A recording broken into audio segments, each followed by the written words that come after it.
What's up, boys and girls? Today I'm talking about an old school bodybuilding methodology for oral only cycles, which is horribly outdated. Now, if you are familiar to all my content, you should know that I think oral only cycles are completely fucking stupid. But regardless, if you're gonna run an oral only cycle, don't do what they used to say you should do, which I still think they do to this day.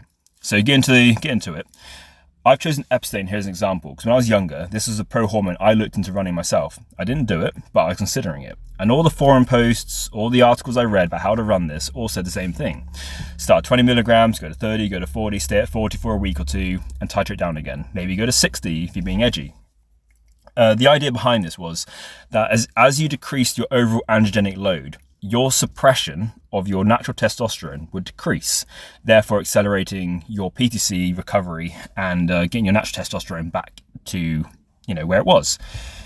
Now, as nice as that sounds in theory, that isn't how it works in actuality. Instead, what happens is any amount of suppression you have in your system, doesn't matter if you're taking 10 milligrams of this or 40 milligrams of this, you're still going to have suppression. It's going to shut down. You have negative feedback to your basically to your balls, and it's not going to produce your LH, it's not going to produce your FSH, and you're not going to produce testosterone.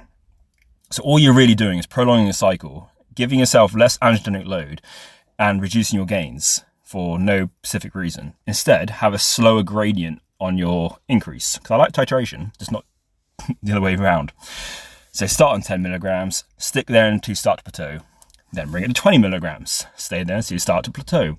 Don't just arbitrarily throw the numbers up. Also increase your food if you can run these fucking cycles. There's no point putting yourself under all this load without actually trying to fucking grow. Just to touch on how to actually restart your HPTA. The reason why these things need PCTs, not PTCs, post-cycle therapies, is because, as I said, you're sending negative feedback to your balls to not produce testosterone. So you take something like a HCG, which will act as a LH, a luteinizing hormone analog, which then tells your Leydig cells in your balls to produce testosterone. That starts to produce a positive feedback and restarts your natural production. It doesn't always bring you back to the same level you used to have. Sometimes it's a little bit more. Most of the time it's less than you had, but it's much better than being fully suppressed and not being anywhere and just going cold turkey, which is generally what they do. They give you this really fucking stupid mineral complex and say that's going to sort you out. Maybe it's got some tonka or ashwagandha in it and that's going to act as your PTC. Not going to work. If you're taking oral onlys, make sure you got your SERMs on hand, your Clomid, your Nova, your HCG, and do it properly. That's it for now. Link in bio for coaching, and peace out, boys.